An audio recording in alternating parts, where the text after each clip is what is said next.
Welcome back to the sauna. It's another hot day in Arkansas, but today we're going to paint that rear axle, get that all squared away, because it's time to start reassembly. Let's jump to it. I thought about leaving it red, or maybe electric blue, because both of those colors just say speed, don't they? But nah, we're just going to use a Rust-Oleum black classic.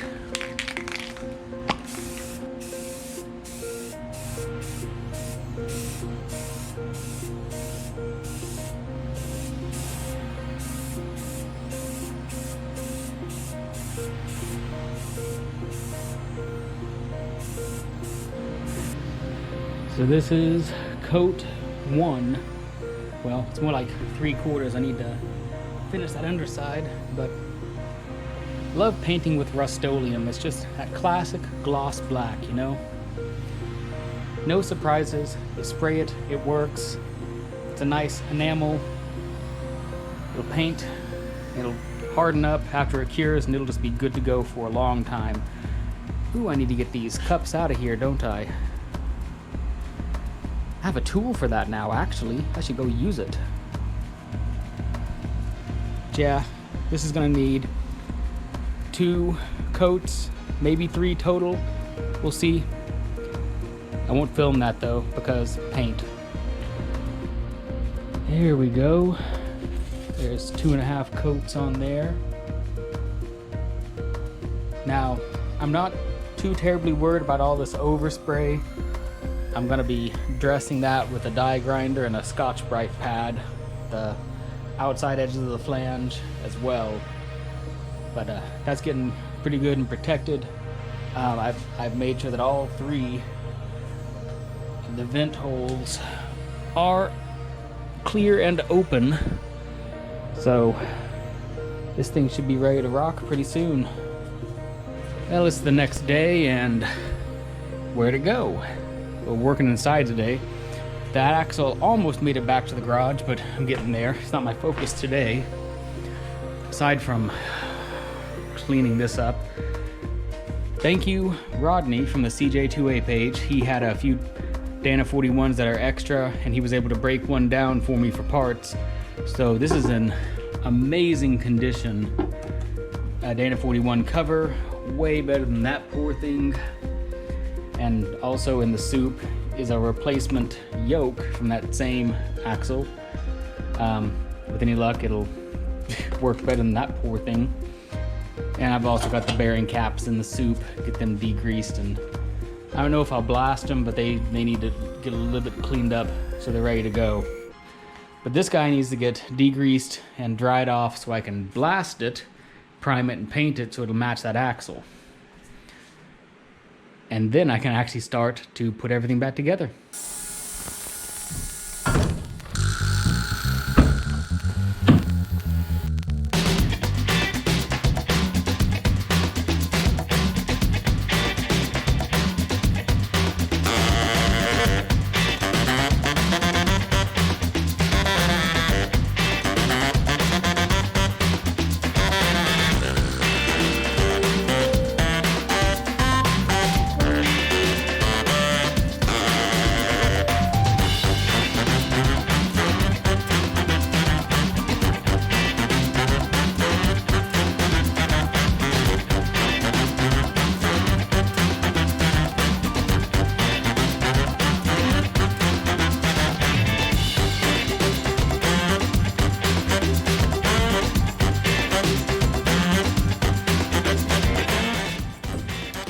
A couple of tag choices. I've got, as it turns out, the original one was there. It's got the, I guess, the Willis W438, but I got a nice, much better condition one. Just accessories, I guess. Do a final cleanup on this guy, and let's get it in primer. I did notice upon further inspection that that's a MF, Massey Ferguson, I believe. So I cleaned up the Spicer one from the old cover. This one is shorter than this Massey Ferguson one, like noticeably. So I'll figure out which one to use based on what their condition is and go forward.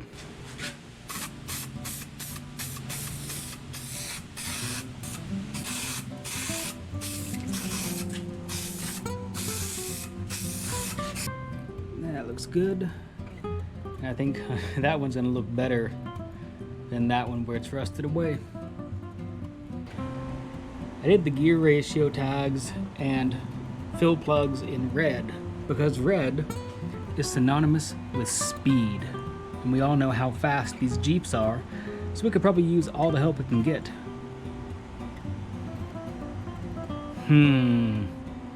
No, black. Yep, black. Nice and thick coat because I just about ran out of paint. But I think that'll do. I think I had just enough to finish the outside of this thing. Yeah, I'm letting it bake out here in the sun and it might be too glossy. But I guess it will be underneath the Jeep this entire time, so. Yeah. Whew. We made it to the garage. Hey.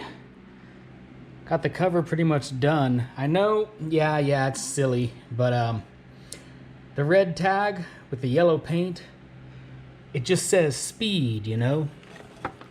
Might fool a few people into thinking this thing is fast. Yeah. There we go. Preview of the finished product. Time for just a little bit of quick cleanup and prep.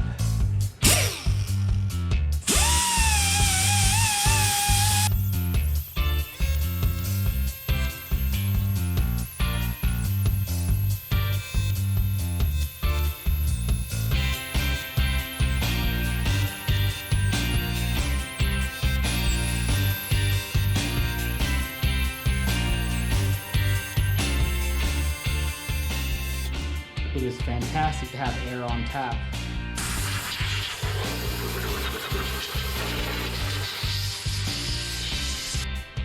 All right, there we go. Getting a lot cleaner now. Told you I'd clean up those flanges. It's time to get that inner race out with the right tool for the job.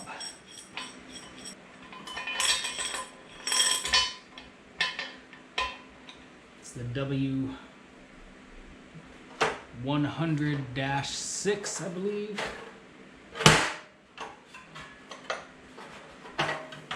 With the W100.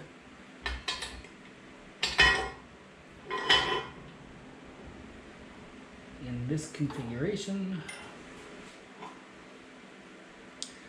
All right, let's see if it'll pull.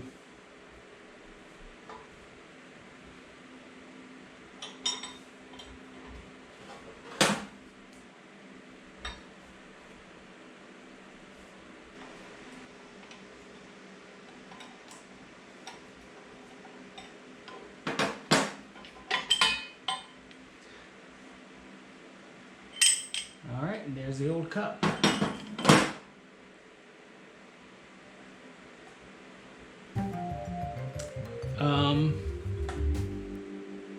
There are no shims, guys.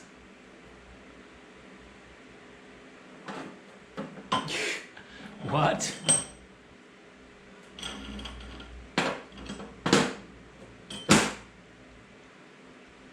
There's the race. It's a Bauer.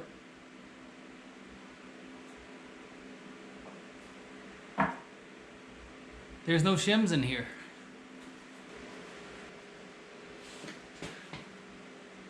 So basically, I would have been completely screwed if I was going to try to guess based on the existing shim pack. 404 shim pack not found. Yeah.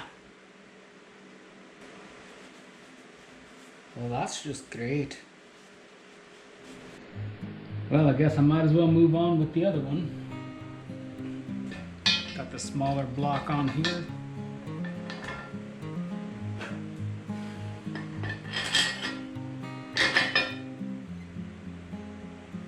did that wrong. Whoops. It's getting late and I wasn't really thinking that one through. But if I can kind of sandwich this guy in here, that should be able to pull it.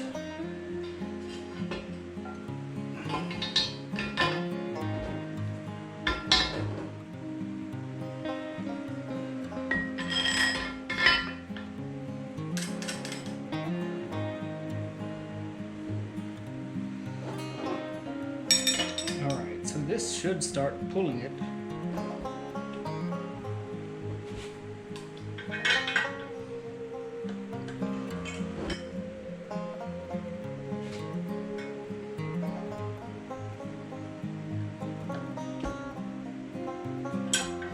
Oh, that's a lot of force and I don't see movement.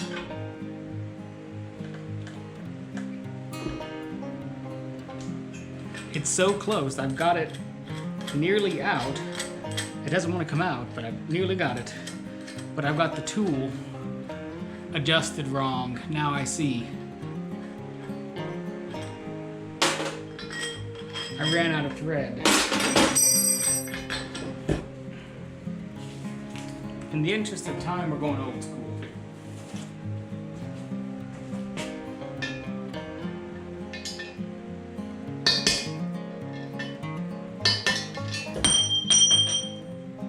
There we go, brass punch.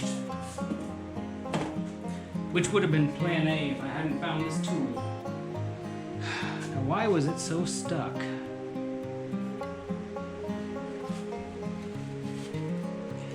Not really seeing a reason for it, but it's pretty well stuck. All right, so with this, the axle housing is completely torn down. Oil seals, bearings, braces, lack of shims, all of it's out. The outside has been cleaned, degreased, primed, painted. The surfaces have been cleaned up of all the overspray. So basically, it's time to start figuring out the details and putting it back together. So here's just a quick side note on this Miller W99 tool. Anyone who's been on this channel for any length of time knows that I love old tools. I'm a nerd when it comes to old tools, but I love it when they're complete, and this one is not. Now it's close. It has everything that really matters. What it's missing though are just three things. 1, the instructions. 2, the dial indicator. And 3, the little clamp and rods that would hold said dial indicator to the axle housing to measure things like backlash and such for the ring gear when it's on that carrier. Well, I did a shout out on the CJ2A page forum and got a ping back, so I might actually have a copy of that instruction book. Well, it's a book, it's like 2 pages, but have a copy of that coming that I can print out and put here. So that's one thing solved.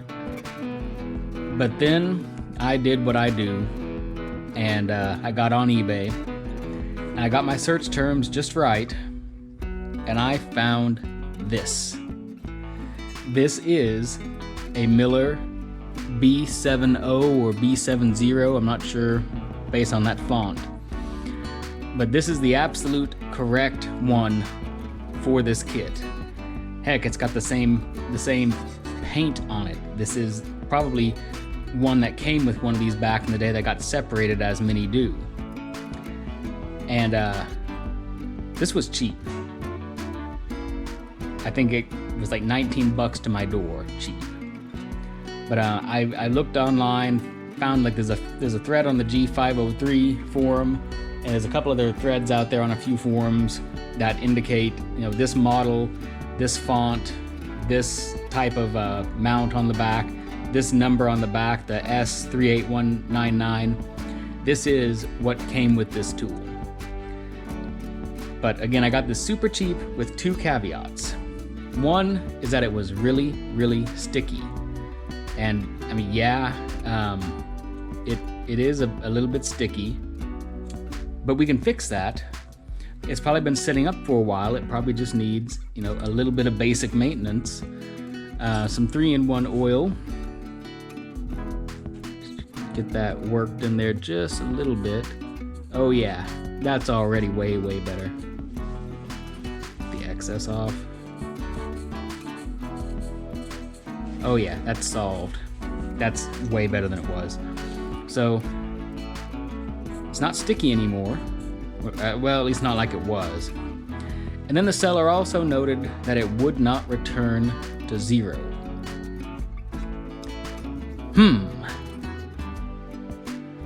Well, if you 0 it, then yeah, it returns to 0 just fine. Oh, that moves so much smoother than it did. So, I now have the correct dial indicator for this tool. 2 out of 3 probably covered. And if I can just find the right clamp for this, it'll be complete. And I've been doing my research on that, you know. Pretty much any of the little clamps from the Arrow would work. There's a Starrett one that would fit in here that's just about identical, honestly. They were all about the same back in the day. But I have my eye on a couple of those, and I think one of them's gonna do. So, yeah, nerd moment over. Back to the project. I suppose on some level it does bother me just a little bit that a brand new part that I ordered arrived in this condition. Several of them actually. They're obviously new old stock, but to do this right, I want to clean those up. So, fortunately, I'm set up for that. I mean, seriously, all of them are like that. I thought it was just 1 or 2, but no, all of them. Yeah.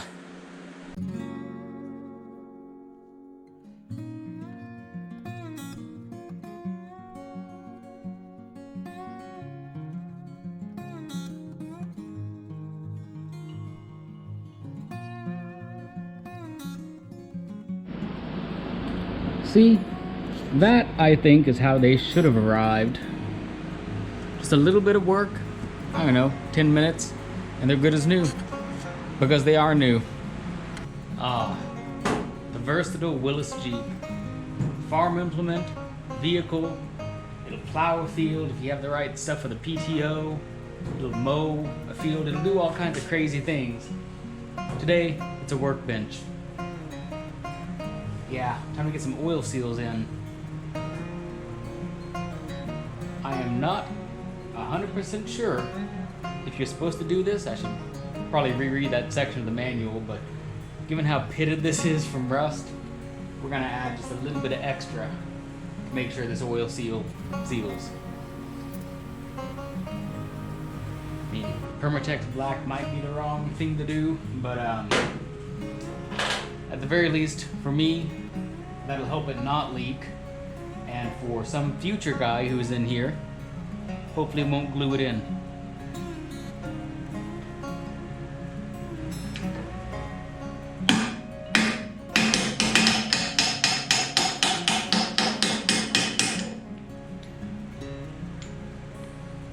And there we go.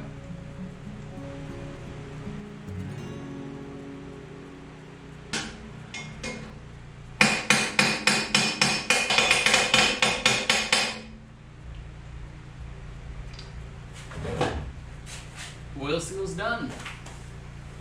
Let's not forget the grease zerks.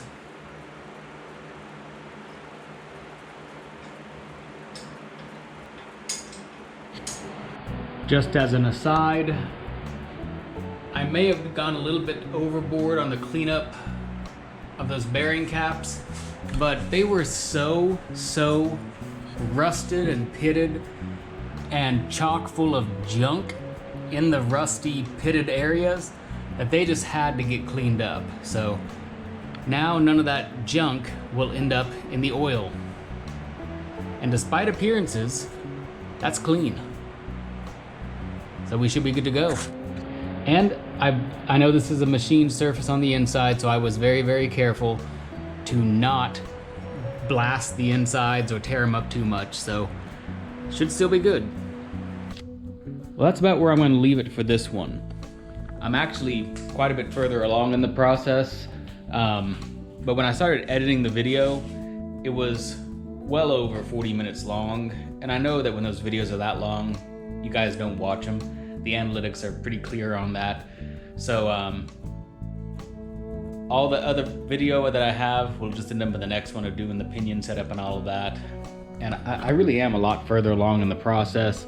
I started doing some shim pack calculations and such, but I don't actually have everything I need.